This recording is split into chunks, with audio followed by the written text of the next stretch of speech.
ne rrezikojmë që vendin ta dërgojmë në zgjedhje nëse të paktën në sallë nuk janë të pranishëm 85 deputet. Pse? Pra, Pse jo 80?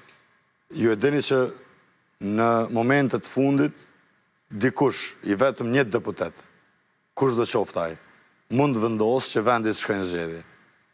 Pra, në mënyrë që të kemi një siguri më të madhe, që zgjedhjet realisht të pamundsohen, pasi që sinqerisht me thonë jemi stërngarku me procese zgjedhore.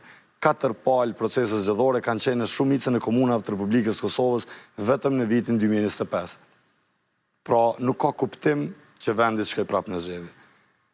Andaj, edhe kërkesa e lëvizjes vetëvendosje është që të sigurojmë një numër të mjaftueshëm që e konfirmon dhe e kemi një siguri të plotë që vendi më nuk do të shkojë në zgjedhje. Pra, po i bie që vetëm me Partinë Demokratike e doni marrëveshjen. Jo, ne vazhdimisht kemi ftuar të 2 partitë për konsultime. Me LDK-n s'bën. Pasi që pikërisht ne besojmë dhe këtë kemi thënë vazhdimisht se për çështjen e presidentit do duhet dhe jemi të gatshëm dhe kemi shpreh këtë gatishmëri që të lëshojmë dhe pozita e presidentit të takojë një figure unifikuese. Rrjedhimisht, prandaj edhe kërkesa për numra është më e lartë.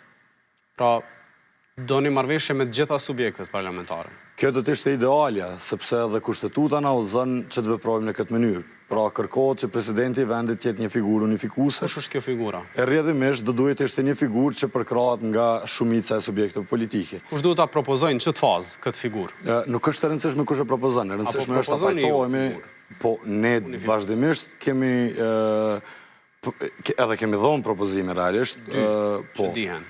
Për arsye ndryshme, dikush nuk ka pranuar, për dikën nuk kanë shprehur gatishmëri subjekte tjera politike, por tendenca e lëvizjes vetëvendosje ka qenë vazhdimisht që të gjetet, që të bëhet një zgjidhje pra rreth çështjes së presidentit. 2 dihen është Jashari dhe Hoti. Për Jasharin e kemi pasur që ka refuzuar vetë, Hoti nuk është pranuar prej subjekteve tjera. Kush është i treti? Po nëse nuk e pranon edhe djalin e Ukshin Hotit, që ka qenë paraprakisht në një subjekt tjetër politik, e sot është në lëvizjen vetëvendosje.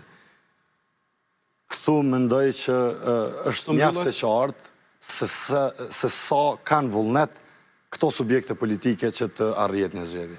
Unë prapë besoj